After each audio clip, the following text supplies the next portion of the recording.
Hello friends, ഈ വീഡിയോയുടെ നമ്മുടെ സർവേയിങ് എന്ന ടോപ്പിക്കിൽ വരുന്ന fundamentals of GPS and GIS എന്ന ടോപ്പിക്കിനെ കുറിച്ചാണ് നമ്മൾ ഡിസ്കസ് ചെയ്യാൻ പോകുന്നത്. അപ്പോൾ ആദ്യം GPS എന്ന ടോപ്പിക് വെച്ച് സ്റ്റാർട്ട് ചെയ്യും. എന്താണ് GPS? Global positioning system. പല പ്രാവശ്യം എക്സാമിന് ചോദിച്ചിട്ടുള്ളതാണ് ഈ ഫുൾ ഫോം. GPSന്റെ ഫുൾ ഫോം ചോദിച്ചിട്ടുണ്ട്. അപ്പോൾ ഇതേപോലെ തന്നെ പഠിക്കുക, ഗ്ലോബൽ പൊസിഷനിങ് സിസ്റ്റം. അപ്പോൾ എന്താണ് ഈ GPS കൊണ്ട് നമ്മൾ ഉദ്ദേശിക്കുന്നത്? പല സാറ്റലൈറ്റ്സിന്റെ ഹെൽപ്പോടുകൂടി നമ്മുടെ എർത്തിലുള്ള ഏതെങ്കിലും ഒരു പോയിന്റിന്റെ ലൊക്കേഷൻ കണ്ടുപിടിക്കാനായിട്ട് നമ്മൾ യൂസ് ചെയ്യുന്ന ഒരു സിസ്റ്റമാണ്, ഒരു നാവിഗേഷൻ സിസ്റ്റമാണ് GPS എന്ന് പറയുന്നത്. Radio navigation system and locates places with the help of satellites. അപ്പോൾ ഇത് GPS ഇനിഷ്യലി ഇൻട്രൊഡ്യൂസ് ചെയ്തത് US മിലിറ്ററിയാണ്.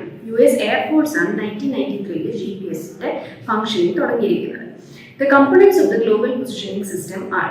ഇപ്പോൾ GPS-ൽ നമുക്ക് 3 കമ്പോണൻസ് ആണ് പഠിക്കാനുള്ളത്. അതായത് ഈ GPS നമുക്ക് റേഡിയോ നാവിഗേഷൻ ഫെസിലിറ്റീസ് പ്രൊവൈഡ് ചെയ്യുന്നത് ഈ 3 കമ്പോണൻസിന്റെ ഹെൽപ്പോട് കൂടിയാണ്. അപ്പോൾ ബേസിക് ഫണ്ടമെന്റൽസ് പഠിക്കാൻ നേരം ഈ കോമ്പോണൻസ് എന്താണ്, അതിലെ കുറച്ച് പോയിന്റ്സ് കൂടെ നമ്മൾ അറിഞ്ഞിരിക്കണം. ഈ 3 കമ്പോണൻസിൽ ആദ്യത്തെ കോമ്പോണന്റ് ആണ് യൂസർ സെഗ്മെന്റ്. ഇപ്പോൾ യൂസർ സെഗ്മെന്റ് എന്ന് പറയുമ്പോൾ നമ്മളൊക്കെ ഫോണിൽ ഏതെങ്കിലും ലൊക്കേഷനിലേക്ക് പോകണമെങ്കിൽ ഫോണിലോട് GPS ഓൺ ആക്കിയിട്ട് നമ്മൾ ലൊക്കേഷൻ സെർച്ച് ചെയ്യും.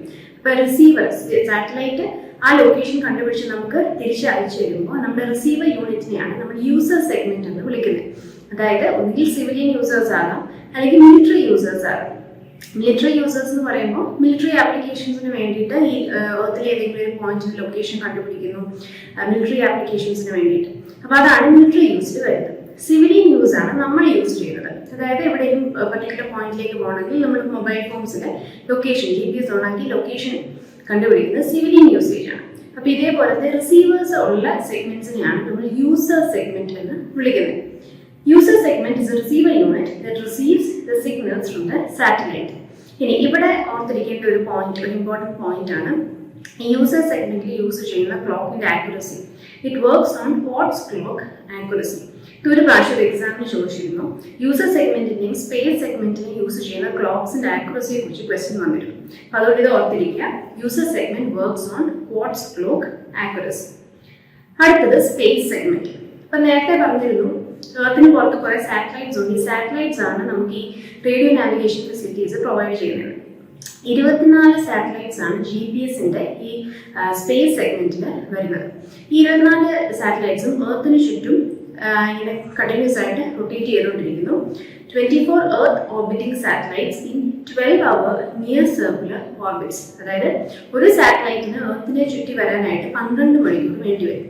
അപ്പോൾ 12 അവേഴ്സ് ഉള്ള ഓൾമോസ്റ്റ് സർക്കുലർ ആയിട്ടുള്ള ഓർബിറ്റ്സിലാണ് 24 സാറ്റലൈറ്റ്സും മൂവ് ചെയ്തുകൊണ്ടിരിക്കുന്നത്. Its main purpose is to transfer the signals from the user segment to the control segment. Space segmentil atomic clock accuracy ആണ് വരുന്നത്. അപ്പോൾ ഇവിടെ ഓർത്തോണം, യൂസർ സെഗ്മെന്റിൽ നമ്മൾ വാട്ട്സ് ക്ലോക്ക് ആക്യുറസി പറഞ്ഞു, സ്പേസ് സെഗ്മെന്റ് വരുമ്പോൾ അറ്റോമിക് ക്ലോക്ക് ആക്യുറസി ആണ് യൂസ് ചെയ്യുന്നത്. അപ്പോൾ സ്പേസ് സെഗ്മെന്റ് എന്താണെന്ന് മനസ്സിലാക്കാണല്ലോ, എർത്തിന് ചുറ്റുമുള്ള 24 സാറ്റലൈറ്റ്സ്. സാറ്റലൈറ്റ്സിന്റെ എണ്ണം ഓർത്തോണം, സാറ്റലൈറ്റ്സിന്റെ ഓർബിറ്റിംഗ് അല്ലെങ്കിൽ ആ റൊട്ടേഷന്റെ ടൈം പീരീഡ് അത് ഓർത്തോണം, 12 അവേഴ്സ്. പിന്നെ അറ്റോമിക് ക്ലോക്ക് ആക്യുറസി ആണ് ഇതിൽ സ്പേസ് സെഗ്മെന്റിൽ വരുന്നത് എന്നും ഓർത്തോണം. മൂന്നാമത് അവസാനമായിട്ട് വരുന്നതാണ് കൺട്രോൾ സെഗ്മെന്റ്. കൺട്രോൾ സെഗ്മെന്റിൽ നമ്മുടെ ഗ്രൗണ്ട് സ്റ്റേഷൻ തന്നെ, അതായത് എർത്തിൽ തന്നെ US തന്നെ അതിൻ്റെ ഒരു മെയിൻ കൺട്രോൾ സ്റ്റേഷൻ ഉണ്ട്. The control segment is a segment which controls as well as provides accurate data to the user segment. നമ്മളൊരു റിക്വയർമെന്റ്, ഒരു പോയിന്റ് അല്ലെങ്കിൽ ഒരു ലൊക്കേഷൻ്റെ GPS ലൊക്കേഷൻ വേണമെന്ന് പറഞ്ഞ് നമ്മൾ സാറ്റലൈറ്റിന് കമാൻഡ് കൊടുക്കുമ്പോൾ അത് സാറ്റലൈറ്റ് ആ ഡേറ്റ കിട്ടി അത് കൺട്രോൾ സെഗ്മെന്റിലേക്ക് ട്രാൻസ്ഫർ ചെയ്യുന്നു. കൺട്രോൾ സെഗ്മെന്റ് ആണ് തിരിച്ച് യൂസേഴ്സിലേക്ക് അയച്ചു കൊടുക്കുന്നത്. The control segment provides accurate data to the user segment. This has a master control station, monitor stations and ground antennas. അപ്പോൾ മാസ്റ്റർ കൺട്രോൾ സ്റ്റേഷൻ US തന്നെയാണ്. പിന്നെ അറൌണ്ട് ദ വേൾഡ് മോണിറ്റർ സ്റ്റേഷൻസും ground ആന്റിനാസും ഒക്കെ ഉണ്ട്. ഇതിന്റെ ഹെൽപ്പോട് കൂടിയാണ് ഈ കൺട്രോൾ സെഗ്മെന്റിന് ഈ സാറ്റലൈറ്റിൽ നിന്നുള്ള, അതായത് സ്പേസ് സെഗ്മെന്റിൽ നിന്നുള്ള ഡേറ്റ കളക്ട് ചെയ്യാൻ പറ്റുന്നത്. These passively track the satellites, accumulating ranging data from navigational signals. ഇപ്പോൾ 3 സെഗ്മെന്റ്സ് നമ്മൾ പറഞ്ഞു. We have the user segment, space segment and control segment. For accurate positioning along with altitude, the constellation ensures at least 4 satellites in view from any point of the earth at any time. ഇത് ഒരു important point ആണ്. ഇത് ഒരു പ്രാവശ്യം ചോദിച്ചിട്ടുള്ളതാണ്. ഏതെങ്കിലും ഒരു ലൊക്കേഷൻ്റെ accurate പൊസിഷനിൽ നമുക്ക് വേണമെങ്കിൽ മിനിമം 4 സാറ്റലൈറ്റ്സ് എങ്കിലും ആ പോയിന്റിൽ നിന്ന് വിസിബിൾ ആയിരിക്കണം. അതായത് നമ്മളെ ലൊക്കേഷൻ ചോദിക്കുന്ന ടൈം പീരീഡിൽ ആ ഒരു പർട്ടിക്കുലർ ഇൻസ്റ്റന്റ് ഓഫ് ടൈമിൽ 4 സാറ്റലൈറ്റ്സിനെങ്കിലും ആ ലൊക്കേഷൻ വിസിബിൾ ആവുന്ന രീതിയിൽ 4 സാറ്റലൈറ്റ്സ് എങ്കിലും ഉണ്ടെങ്കിൽ മാത്രമേ നമുക്ക് ആക്യുറേറ്റ് ആയിട്ടുള്ള ആ ഒരു പർട്ടിക്കുലർ പോയിന്റിന്റെ പൊസിഷൻ കണ്ടുപിടിക്കാൻ പറ്റത്തുള്ളൂ. അല്ലെങ്കിൽ ജി പി എസിന് അത് പ്രൊവൈഡ് ചെയ്യാൻ പറ്റത്തുള്ളൂ. അപ്പോൾ അതോടൊപ്പം 4 സാറ്റലൈറ്റ്സ് എങ്കിലും മിനിമം റിക്വയർഡ് ആണ് ഫോർ ആക്യുറേറ്റ് പൊസിഷനിങ്. ഇനി applications of G P S. ഇപ്പോൾ ജി പി എസിന്റെ ആപ്ലിക്കേഷൻസിലേക്ക് വരുവാണെങ്കിൽ ഇപ്പോൾ ഏറ്റവും കോമൺ ആയിട്ട് വരുന്ന ആപ്ലിക്കേഷനാണ് നാവിഗേഷൻ. അത് നമ്മൾ നേരത്തെ പറഞ്ഞു. പിന്നീട് വരുന്ന ഒരു ഇമ്പോർട്ടൻറ്റ് ആപ്ലിക്കേഷനാണ് റിസോഴ്സ് സർവേയിങ്. റിസോഴ്സ് സർവേയിങ് ഉദ്ദേശിക്കുന്നത് നമ്മുടെ സാധാരണയുള്ള ഏരിയ സർവേയിങ്, ഗ്രൗണ്ട് സർവേയിങ് അല്ല, നാഷണൽ റിസോഴ്സസിന്റെ സർവേ ഡീറ്റെയിൽസ്, അതായത് ഫോറസ്ട്രി, വൈൽഡ് ലൈഫ്, ഇതിൻ്റെയൊക്കെ സർവേയിങ് നമുക്ക് ഫീൽഡിലേക്ക് പോകാതെ തന്നെ ജി പി എസ് സാറ്റലൈറ്റ്സിന്റെ ഹെൽപ്പോട് കൂടി നമുക്ക് ഡേറ്റ ഒബ്റ്റെയിൻ ചെയ്യാൻ പറ്റും. G P S has been applied successfully in many areas of the forest industry. Typical applications include fire prevention and control, harvesting operations, insect infestation, boundary determination, etc. അപ്പോൾ ഒരു ഫോറസ്റ്റിന്റെ boundary determine ചെയ്യാനായിട്ടൊക്കെ ഈ G P S use ചെയ്ത് നമുക്ക് കണ്ടുപിടിക്കാൻ പറ്റും. അതേപോലെ ഈ wild fire ഒക്കെ ചൂട് ക്ലൈമറ്റിലൊക്കെ പുറം രാജ്യങ്ങളിലൊക്കെ പെട്ടെന്ന് ഫോറസ്റ്റുകൾക്ക് വൈൽഡ് ഫയർ പിടിക്കും, തീ പിടിക്കും. അപ്പോൾ ആ വൈൽഡ് ഫയർ എത്ര ഏരിയയിലേക്ക് സ്പ്രെഡ് ആയിട്ടുണ്ട്, അല്ലെങ്കിൽ ഏത് ഡയറക്ഷനിലാണ് കൂടുതൽ വൈൽഡ് ഫയർ പെട്ടെന്ന് തന്നെ സ്പ്രെഡ് ആകും, ഇതെല്ലാം ജി പി എസ് സാറ്റലൈറ്റ്സിന്റെ ഹെൽപ്പോട് കൂടി നമുക്ക് കണ്ടുപിടിക്കാൻ പറ്റും. അതേപോലെ ഇൻസെക്ട് ഇൻഫെസ്റ്റേഷൻ. ചില അഗ്രികൾച്ചറൽ ഫീൽഡ്സ് ഒക്കെ നമ്മുടെ നാട്ടിലല്ല, പുറം രാജ്യങ്ങളിലൊക്കെ ഏക്കർ കണക്കിനായിരിക്കും ഒറ്റ ക്രോപ്പ് തന്നെ കൾട്ടിവേറ്റ് ചെയ്യുന്നത്. അപ്പൊ അത്രയും ഏരിയയൊക്കെ ഫീൽഡിൽ പോയി എല്ലാ ഏരിയാസിലെയും ഇൻസെക്ട് ഇൻഫെസ്റ്റേഷൻ ഒക്കെ കണ്ടുപിടിക്കുന്നതിലും എളുപ്പമായിട്ട് G P S satellites use ചെയ്ത് തന്നെ പ്ലാന്റ്സ് എവിടെയൊക്കെ റോട്ട് ആവുന്നുണ്ട്, ഇതെല്ലാം എത്ര ഏരിയയിൽ സ്പ്രെഡ് ആവുന്നുണ്ട് എന്നൊക്കെ G P S satellites use ചെയ്ത് തന്നെ കണ്ടുപിടിക്കാൻ പറ്റും. GPS is a key technology that enables a system operator to identify and monitor the exact location of the resources.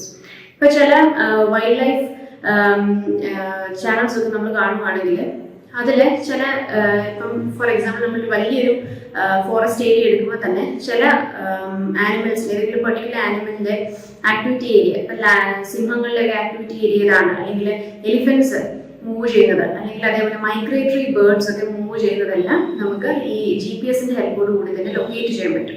അപ്പോൾ ഇതാണ് വൈൽഡ് ലൈഫ് നാച്ചുറൽ റിസോഴ്സിൽ ജി പി എസിന്റെ ആപ്ലിക്കേഷൻസ് വരുന്നത് ഇവിടെയൊക്കെയാണ്. It has been a very useful tool for wildlife management and insect infestation. Using its precise positioning capability, GPS can determine the locations of activity centers. അടുത്ത ആപ്ലിക്കേഷനാണ് navigation. അപ്പോൾ navigation നമ്മൾ നേരത്തെ discuss ചെയ്ത കൂട്ട് തന്നെ നമുക്ക് വേണ്ട പോയിന്റിൻ്റെ ലൊക്കേഷൻ നമുക്ക് വേണമെന്ന് പറഞ്ഞ് നമ്മൾ സാറ്റലൈറ്റ്സിന് കമാൻഡ് കൊടുക്കുന്നു. സാറ്റലൈറ്റ്സ് അതിൻ്റെ ലൊക്കേഷൻ നമുക്ക് അയച്ചു തരുന്നു.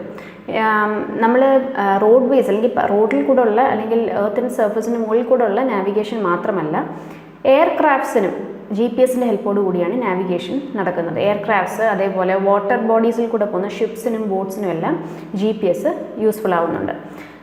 Almost all the modern aircrafts are fitted with multiple GPS receivers. This provides the pilots with real-time aircraft position and map of each flight's progress. അത് മാത്രമല്ല, ഏറ്റവും സേഫസ്റ്റ് അല്ലെങ്കിൽ ഏറ്റവും ഫാസ്റ്റസ്റ്റ് ആയിട്ട് ഏറ്റവും ഷോർട്ടസ്റ്റ് ആയിട്ടുള്ള ഫ്യൂവൽ എഫിഷ്യൻ്റ് ആയിട്ടുള്ള റൂട്ട് കണ്ടുപിടിക്കാനും ജി പി എസ് ഹെൽപ്പ് ചെയ്യുന്നുണ്ട്. ഇനി ഷിപ്സിൻ്റെയും ബോട്ട്സിൻ്റെയും ഒക്കെ കേസിലാണെങ്കിൽ ഇപ്പം വെള്ളത്തിൻ്റെ താഴ്ചയെ ഡിപ്പെൻഡ് ചെയ്തിട്ടായിരിക്കും ഈ ബോട്ട്സിന് അതുവഴി പോകാൻ പറ്റുമോ എന്നത്, സേഫ് ആണോ അല്ലയോ എന്നത് തീരുമാനിക്കുന്നത്. അപ്പോൾ ഈ ഡെപ്തും എല്ലാം ജി പി എസിൻ്റെ ഹെൽപ്പോട് കൂടി, അതായത് വാട്ടർ ബോഡിയുടെ ഡെപ്തും ഒക്കെ ജി പി എസിൻ്റെ ഹെൽപ്പോട് കൂടി കണ്ടുപിടിക്കാൻ പറ്റും. When high accuracy GPS is fitted to boats and ships, it allows captains to navigate through unfamiliar harbors, shipping channels and waterways without running around or hitting known obstacles. ഇപ്പോൾ പരിചയമില്ലാത്ത ഹാർബറിൽ കൂടെ, പരിചയമില്ലാത്ത വാട്ടർവേയിൽ കൂടാണ് പോകുന്നതെങ്കിൽ ഒബ്സ്റ്റക്കിൾസ് എന്തെങ്കിലും വഴിയിലുണ്ടോ എന്നതെല്ലാം ജി പി എസിൻ്റെ ഹെൽപ്പോട് കൂടി കണ്ടുപിടിക്കാൻ പറ്റും. അതേപോലെ തന്നെ ഡ്രെഡ്ജിങ് ഓപ്പറേഷൻസ് നടക്കുന്ന ഒരു വാട്ടർവേ ആണെങ്കിൽ ഡ്രഡ്ജിങ് എന്ന് ഉദ്ദേശിക്കുന്നത് ഈ വാട്ടർ ബോഡീസിൽ, പ്രത്യേകിച്ച് ഹാർബേഴ്സിൽ അല്ലെങ്കിൽ മെറൈൻ വാട്ടേഴ്സിലൊക്കെ ഈ സിൽറ്റ് വന്ന് അടിഞ്ഞിട്ട് വാട്ടറിൻ്റെ ഡെപ്ത് അല്ലെങ്കിൽ ബോട്ടുകൾക്ക് പോകാനുള്ള അല്ലെങ്കിൽ ഷിപ്പുകൾക്ക് നാവിഗേറ്റ് ചെയ്യാനുള്ള സഫീഷ്യൻറ്റ് ഡെപ്ത് ഉണ്ടാകത്തില്ല. സിൽറ്റ് വന്ന് അടിഞ്ഞുകൂടി വാട്ടർ ഡെപ്ത് കുറഞ്ഞു വരും. അപ്പോൾ ഈ സിൽറ്റിനെ നമ്മൾ ആർട്ടിഫിഷ്യലായിട്ട് റിമൂവ് ചെയ്യുന്ന പ്രോസസ്സിനെയാണ് ഡ്രഡ്ജിങ് എന്ന് വിളിക്കുന്നത്. ഈ ഡ്രഡ്ജിങ് ഓപ്പറേഷൻസ് നടക്കുന്ന ഒരു വാട്ടർവേ ആണ് എങ്കിൽ ഒരു പർട്ടിക്കുലർ ഷിപ്പിന് അതുവഴി പോകണമെങ്കിൽ ആവശ്യത്തിനുള്ള ഡെപ്ത് ഉണ്ടോ, അതോ ഡ്രഡ്ജിങ് ഓപ്പറേഷൻസ് നടന്നിട്ടില്ല അതുകൊണ്ട് തന്നെ ഡെപ്ത് കുറവാണ് എന്നോ ഒക്കെ ഉള്ള ഡീറ്റെയിൽസ് എല്ലാം GPS വഴി ഒബ്റ്റെയിൻ ചെയ്യും. GPS is also used to position and map dredging operations in rivers so that other boats know precisely where it is deep enough for them to operate. ഇനി മൂന്നാമത്തെ ഒരു ആപ്ലിക്കേഷനാണ് മാപ്പിംഗ്. ഇപ്പോൾ GPS use ചെയ്ത് നമ്മൾ surveying ചെയ്യുന്നു എന്ന് പറഞ്ഞല്ലോ, റിസോഴ്സ് സർവേയിങ് ചെയ്യുന്നു. അതേപോലെ തന്നെ നമുക്ക് ലാൻഡ് ഏരിയയുടെ സർവേയിങ്ങും മാപ്പിങ്ങും ഒക്കെ ചെയ്യാൻ പറ്റും. ഇപ്പം നാഷണൽ ബൗണ്ടറീസ്, അതേപോലെ സ്റ്റേറ്റ് ബൗണ്ടറീസ്, ഇപ്പോൾ ഒരു ഫോറസ്റ്റിൻ്റെ തന്നെ ബൗണ്ടറി, മൗണ്ടൻ റേഞ്ചസിൻ്റെ ഒക്കെ ലൊക്കേഷൻസ്, ഇതെല്ലാം നമുക്ക് മാപ്പ് പ്ലോട്ട് ചെയ്യാൻ ഈ GPS സാറ്റലൈറ്റ്സിൻ്റെ ഹെൽപ്പോട് കൂടി അതിൻ്റെ ലൊക്കേഷൻ കണ്ടുപിടിക്കാനും അതേപോലെ തന്നെ മാപ്പ് പ്ലോട്ട് ചെയ്യാനും ഹെൽപ്ഫുൾ ആയിരിക്കും. അപ്പോൾ നമ്മൾ ഈ GPS സാറ്റലൈറ്റ്സ് യൂസ് ചെയ്തിട്ടുള്ള മാപ്പിംഗ് പ്രോസസ്സ് വളരെ ക്വിക്കായിരിക്കും. അത്ര ബുദ്ധിമുട്ട്, വളരെ എളുപ്പത്തിൽ തന്നെ വളരെ ഈസി ആയിട്ട് നമുക്ക് പ്രോസസ്സ് ചെയ്യാനും പറ്റും if we have the sufficient technology. When used by skilled professionals, GPS provides surveying and mapping data of highest accuracy. GPS-based data collection is much faster than conventional surveying and mapping techniques, reducing the amount of equipment and labor required. Many GPS devices also come with built-in mapping features. അപ്പോൾ സർവേയിങ്ങിനായിട്ട് use ചെയ്യുന്ന പല GPS devices ഉണ്ട്. അപ്പോൾ അതിൽ built-in ആയിട്ട് തന്നെ ചില എക്യുപ്മെൻറ്റ്സിൽ ഇതേപോലത്തെ മാപ്പിംഗ് ഫീച്ചേഴ്സും ഉണ്ടായിരിക്കും. അപ്പോൾ ഡേറ്റ മാത്രം അല്ലെങ്കിൽ ഏത് ഒക്കെ ബൗണ്ടറിയാണ് നമുക്ക് വേണ്ടത് എന്ന് സ്പെസിഫൈ ചെയ്ത് കൊടുത്താൽ അത്ര ഏരിയയുടെ സർവേയിങ് ചെയ്ത് അതിൻ്റെ മാപ്പ് കൂടെ നമുക്ക് ഓട്ടോമാറ്റിക്കലി ക്രിയേറ്റ് ചെയ്ത് കിട്ടും. അപ്പോൾ ഇതാണ് മാപ്പിംഗ് ആപ്ലിക്കേഷൻ വരുന്നത്. അപ്പോൾ ഇത്രയായിരുന്നു GPS-ൽ ഇമ്പോർട്ടൻ്റ് ആയിട്ട് അറിഞ്ഞിരിക്കേണ്ടത്. അപ്പോൾ നമ്മൾ ഇതിൻ്റെ 3 സെഗ്മെൻറ്റ്സിനെ കുറിച്ച് പറഞ്ഞു: space segment, user segment and control segment. ഇപ്പം സ്പേസ് സെഗ്മെൻറ്റിൽ എത്ര സാറ്റലൈറ്റ്സ് ഉണ്ട്, സാറ്റലൈറ്റിൻ്റെ ഓർബിറ്റിംഗ് പീരീഡ്, അതേപോലെ accuracy of the clocks used. ഇപ്പോൾ ക്വാർട്സ് ക്ലോക്കും അതേപോലെ ആറ്റമിക് ക്ലോക്ക് യൂസ് ചെയ്യുന്നതിനെ കുറിച്ചൊക്കെ നമ്മൾ ഡിസ്കസ് ചെയ്തു. അത് പഠിക്കുക. പിന്നീട് ഏതെങ്കിലും ഒരു ലൊക്കേഷനെ ആക്യുറേറ്റ് ആയിട്ട് നമുക്ക് കണ്ടുപിടിക്കണമെങ്കിൽ മിനിമം 4 സാറ്റലൈറ്റ്സ് വേണം. ആ ഒരു പോയിന്റ് ഇമ്പോർട്ടൻ്റ് ആയിട്ട് ഓർത്തോണം, അതും ചോദിച്ചിട്ടുള്ളതാണ്. പിന്നെ നമുക്ക് അടുത്ത ടോപ്പിക്കിലേക്ക് പോകാം. GIS അഥവാ ജോഗ്രഫിക്കൽ ഇൻഫർമേഷൻ സിസ്റ്റം. ഇതിൻ്റെ ഫുൾ ഫോം ഇമ്പോർട്ടൻ്റ് ആണ്. GIS കൊണ്ട് ഉദ്ദേശിക്കുന്നത്, അല്ലെങ്കിൽ ജോഗ്രഫിക്കൽ ഇൻഫർമേഷൻ സിസ്റ്റം കൊണ്ട് ഉദ്ദേശിക്കുന്നത്, നമ്മുടെ എർത്തിലുള്ള ജോഗ്രഫിക്കൽ ഡേറ്റ അത് നമുക്ക് സ്റ്റോർ ചെയ്യാൻ, ഇൻ്റർപ്രറ്റ് ചെയ്യാൻ, ഡിസ്പ്ലേ ചെയ്യാനും ഒക്കെയുള്ള ഒരു സോഫ്റ്റ്വെയർ ആണ് ഈ GIS. A geographical information system is a computer system for capturing, storing, checking and displaying data related to the positions on the Earth's surface. ഇനി GIS-നും കുറച്ച് കോമ്പണൻസ് ഉണ്ട്. ആദ്യത്തെ കോമ്പണൻ്റ് ആണ് ഹാർഡ്വെയർ. അപ്പോൾ ഇതൊരു കമ്പ്യൂട്ടർ സിസ്റ്റമാണെന്ന് പറഞ്ഞു. അപ്പോൾ അതുകൊണ്ട് തന്നെ ഒരു കമ്പ്യൂട്ടർ സിസ്റ്റത്തിന് വേണ്ട ഹാർഡ്വെയർ എല്ലാം GIS-ൻ്റെ ഓപ്പറേഷനും വേണ്ടി വരും. GIS hardware refers to the physical devices necessary to run GIS software and store the vast amounts of spatial data. This includes computers, servers, GPS units. അപ്പോൾ ഈ GIS-ൻ്റെ മൊത്തത്തിലുള്ള സിസ്റ്റത്തിന് വേണ്ടി വരുന്ന മൊത്തത്തിലുള്ള ഹാർഡ്വെയർ സിസ്റ്റംസ് ആണ്. അതായത് മോണിറ്റേഴ്സ്, കമ്പ്യൂട്ടേഴ്സ്, അതേപോലെ പ്രോസസ്സിംഗ് യൂണിറ്റ്സ്, ഡേറ്റ സ്റ്റോർ ചെയ്യാനുള്ള ഹാർഡ് ഡ്രൈവ്സ്, ഹാർഡ് ഡിസ്ക്സ്, ഇതെല്ലാം ആണ് നമ്മുടെ ഹാർഡ്വെയർ എന്ന് പറയുന്ന കോമ്പണൻറ്റിൽ വരുന്നത്. അടുത്തത് സോഫ്റ്റ്വെയർ. അപ്പോൾ GIS-ൻ്റെ ഇൻഫർമേഷൻ നമുക്ക് പ്രോസസ്സ് ചെയ്യാൻ, അതേപോലെ അതിനെ പല രീതിയിൽ ഇൻ്റർപ്രറ്റ് ചെയ്യാൻ, ഡിസ്പ്ലേ ചെയ്യാനൊക്കെ നമുക്ക് സോഫ്റ്റ്വെയർസ് അവൈലബിൾ ആണ്. അപ്പോൾ അതാണ് ഈ ഒരു കോമ്പണൻറ്റിൽ വരുന്നത്. This includes the applications and programs used to input, store, retrieve, manage, analyse and visualise geospatial data. ഇവിടെ താഴെ ഒരു ഫിഗറിൽ കാണിച്ചിരിക്കുന്നത് നമ്മൾ GIS-ൻ്റെ ഒരു സോഫ്റ്റ്വെയർ ആണ്. അപ്പോൾ ആ സോഫ്റ്റ്വെയർ ആപ്ലിക്കേഷൻ നമുക്ക് നോക്കിയാൽ കാണാം, ഒരു സാറ്റലൈറ്റ് ഇമേജാണ് ഒരു പർട്ടിക്കുലർ ഏരിയയുടെ. അപ്പോൾ ഇതേപോലത്തെ ഏരിയയുടെ സാറ്റലൈറ്റ് ഇമേജ് വെച്ചിട്ട് നമുക്കതിൽ പല ഡേറ്റ നമുക്ക് റിട്രീവ് ചെയ്തെടുക്കാൻ പറ്റും. അതായത് ഇപ്പം നോക്കുവാണെങ്കിൽ അതിൽ ഇപ്പോൾ പ്ലോട്ടായിട്ട്, അതായത് ബിൽഡിംഗ് കൺസ്ട്രക്ഷൻ നടന്നിട്ടുള്ള എത്ര ഏരിയ ഉണ്ട്, അതിൽ എത്ര പ്ലോട്ട്സ് ഉണ്ട്, അല്ലെങ്കിൽ ഇപ്പം ഫോർ എക്സാമ്പിൾ ഫോറസ്റ്റ് ഉള്ള ഒരു ഏരിയ ആണ് എങ്കിൽ എത്ര ഏരിയയിൽ വെജിറ്റേഷൻ ഉണ്ട്, ഇതെല്ലാം നമുക്ക് GIS-ൻ്റെ സോഫ്റ്റ്വെയർസ് യൂസ് ചെയ്ത് അനലൈസ് ചെയ്ത് ഇൻ്റർപ്രറ്റ് ചെയ്ത് എടുക്കാൻ പറ്റും. ഇപ്പോൾ കോമൺ ആയിട്ട് നമ്മൾ യൂസ് ചെയ്യുന്ന ചില GIS സോഫ്റ്റ്വെയർസ് ആണ് ArcGIS, QGIS, GrasGIS. It provides tools and functions necessary to run raw data into meaningful spatial informations and insights. ഇപ്പോൾ സാറ്റലൈറ്റ്സിൻ്റെ ഹെൽപ്പോട് കൂടിയുള്ള ഡേറ്റ നമ്മൾ കളക്ട് ചെയ്തിട്ട് അതിനെ പല രീതിയിൽ GIS സോഫ്റ്റ്വെയർസ് യൂസ് ചെയ്ത് നമ്മൾ ഇൻ്റർപ്രറ്റ് ചെയ്ത് നമുക്ക് വേണ്ട ഡേറ്റ അതിൽ നിന്ന് നമ്മൾ കളക്ട് ചെയ്യുന്നു. അടുത്ത കോമ്പണൻ്റ് ആണ് ഡേറ്റ. ഇപ്പോൾ നമ്മൾ ഈ പറഞ്ഞ ഈ ഇൻഫർമേഷൻ ഉണ്ടല്ലോ, നമുക്ക് വേണ്ട ആ ജോഗ്രഫിക്കൽ ഫീച്ചർ അല്ലെങ്കിൽ ആ ജോഗ്രഫിക്കൽ ലൊക്കേഷനെ കുറിച്ചുള്ള ഇൻഫർമേഷൻ ഇതെല്ലാം സ്റ്റോർ ചെയ്ത് നമ്മൾ എടുക്കുന്നു. ഇതിനെയാണ് നമ്മൾ ഡേറ്റ എന്ന് വിളിക്കുന്നത്. ഇനി ഡേറ്റ തന്നെ രണ്ട് രീതിയിലാകാം, spatial data and non spatial data. Spatial data എന്ന് വെച്ചാൽ it is a geographical data describing the location, shape and orientation of objects. ഇപ്പോൾ ഒരു പർട്ടിക്കുലർ ലേക്കിൻ്റെ വാട്ടർ ബോഡിയുടെ ആണ് നമുക്ക് വേണ്ടതെങ്കിൽ അതിൻ്റെ ലൊക്കേഷൻ, അതിൻ്റെ ഷേപ്പ് ഇതെല്ലാം വരുന്നത് സ്പേഷ്യൽ ഡേറ്റയിലായിരിക്കും. സ്പേഷ്യൽ ഡേറ്റ എന്നാണ് നമ്മളതിനെ വിളിക്കുന്നത്. ഇനി നോൺ സ്പേഷ്യൽ ഡേറ്റ എന്ന് വെച്ചാൽ അതിൻ്റെ ഫീച്ചേഴ്സ് ആയിരിക്കും. ഫോർ എക്സാമ്പിൾ, ഇപ്പം ഒരു പർട്ടിക്കുലർ ഏരിയയുടെ ടെമ്പറേച്ചർ അല്ലെങ്കിൽ പർട്ടിക്കുലർ വാട്ടർ ബോഡിയുടെ ടെമ്പറേച്ചർ ഇതെല്ലാം ഫീച്ചേഴ്സാണ്. ഇതെല്ലാം നോൺ സ്പേഷ്യൽ ഡേറ്റ ആയിട്ടാണ് സ്റ്റോർ ആവുന്നത്. ഇനി data in GIS is stored in 2 forms. Vector data, ആദ്യത്തേത് വെക്റ്റർ ഡേറ്റ. വെക്റ്റർ ഡേറ്റ എന്ന് വെച്ചാൽ നമ്മൾ ഇതിനെ ലൈൻസ് ആയിട്ട് പോയിൻറ്റ്സ് ആയിട്ടൊക്കെ ആയിരിക്കും സ്റ്റോർ ചെയ്യണം. ഇപ്പോൾ ഫോർ എക്സാമ്പിൾ പറയുകയാണെങ്കിൽ ഒരു റോഡുണ്ട്, അപ്പോൾ അതിനെ നമുക്കൊരു ലൈൻ ഒബ്ജക്റ്റ് ആയിട്ട് നമുക്ക് സ്റ്റോർ ചെയ്യാൻ പറ്റും. ഇപ്പോൾ coordinate based representation in which objects are represented by points, lines and polygon. ഇപ്പോൾ ഒരു പ്ലോട്ട് ഏരിയ ഉണ്ടെങ്കിൽ അതിനെ ഒരു പോളിഗൺ ആയിട്ട് നമുക്ക് സ്റ്റോർ ചെയ്യാൻ പറ്റും. അപ്പോൾ ഇങ്ങനെ പോയിൻറ്റ്സ്, ലൈൻസ്, പോളിഗൺ ഷേപ്പിലൊക്കെ ആയിട്ട് നമ്മൾ സ്റ്റോർ ചെയ്യുന്ന ഡേറ്റ അതിനെ നമ്മൾ വെക്റ്റർ ഡേറ്റ എന്ന് വിളിക്കുന്നു. അടുത്തതാണ് റാസ്റ്റർ ഡേറ്റ. റാസ്റ്റർ ഡേറ്റ എന്ന് വെച്ചാൽ നമ്മൾ ചെറിയ സെൽസ് ആയിട്ടായിരിക്കും ആ ഡേറ്റയെ സ്റ്റോർ ചെയ്യുന്നത്. Data is represented in a grid of pixels. Geographic space is divided into cells and objects are represented by groups of cells. ഇപ്പോൾ ഈ ഒരു ഫിഗറിൽ നോക്കുവാണെങ്കിൽ ആദ്യത്തെ ചെറിയ ഫിഗറിൽ നമുക്കൊരു സാറ്റലൈറ്റ് ഇമേജാണ് ഒരു പർട്ടിക്കുലർ പ്ലോട്ടിൻ്റെ.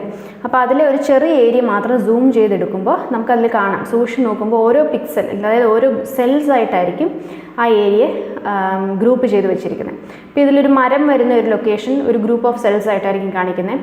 പുഴ പോകുന്നുണ്ടെങ്കിൽ പുഴയുടെ അത്ര ഏരിയ ഒരു ഗ്രൂപ്പ് ഓഫ് സെൽസ് ആയിട്ടായിരിക്കും കാണിക്കുന്നത്. അപ്പോൾ ഓരോ സെല്ലിലും അതിൻ്റേതായ ഒരു ഫീച്ചർ അല്ലെങ്കിൽ ഇപ്പോൾ ഒരു പർട്ടിക്കുലർ വാട്ടർ ബോഡിയുടെ ആണെങ്കിൽ അതിൻ്റെ ടെമ്പറേച്ചർ, ഒരു സെല്ലിൽ അതിൻ്റെ ടെമ്പറേച്ചർ, ആ വാട്ടർ ബോഡിയുടെ ടെമ്പറേച്ചർ എത്ര എന്നുള്ളത് ആ ഒരു ഫീച്ചർ സ്റ്റോർ ചെയ്തിട്ടുണ്ടായിരിക്കും. അങ്ങനെ പല സെൽസ് ആയിട്ട് നമ്മൾ ഇൻഫർമേഷൻ അല്ലെങ്കിൽ ഡേറ്റയെ സ്റ്റോർ ചെയ്യുമ്പോൾ അതിനെ നമ്മൾ റസ്റ്റർ ഡേറ്റ എന്നാണ് വിളിക്കുന്നത്. അപ്പോൾ ഇത്രയാണ് GISൻ്റെ ഇമ്പോർട്ടൻ്റ് ആയിട്ട് അറിഞ്ഞിരിക്കേണ്ട ചില ബേസിക് ആയിട്ടുള്ള കോമ്പണൻസ്. ഇപ്പോൾ GISൻ്റെ ഫുൾ ഫോം നമ്മൾ പറഞ്ഞു, ജോഗ്രഫിക് ഇൻഫർമേഷൻ സിസ്റ്റം. അതിൻ്റെ കോമ്പണൻസ് പറഞ്ഞു, ഹാർഡ്വെയർ വേണം, പിന്നെ നമ്മൾ യൂസ് ചെയ്യുന്ന സോഫ്റ്റ്വെയർ, പിന്നെ വരുന്ന കോമ്പണൻസ് ആണ് ഡേറ്റ. ഡേറ്റ പല ടൈപ്പ് ഡേറ്റയുണ്ട്, spatial data, non spatial data ഉണ്ട്. ആ നോൺ സ്പേഷ്യൽ ഡേറ്റയുടെ മറ്റൊരു പേരാണ് ആട്രിബ്യൂട്ട് ഡേറ്റ. ഇപ്പം ഡേറ്റ സ്റ്റോർ ചെയ്യാൻ പല ഫോംസ് ഉണ്ട്. വെക്റ്റർ ഫോമായിട്ട് സ്റ്റോർ ചെയ്യാം, റാസ്റ്റർ ഫോമായിട്ട് സ്റ്റോർ ചെയ്യാം. പിന്നെ വേണ്ട ഒരു ഇമ്പോർട്ടൻറ്റ് കോമ്പണൻ്റ് ആണ് people to use the software.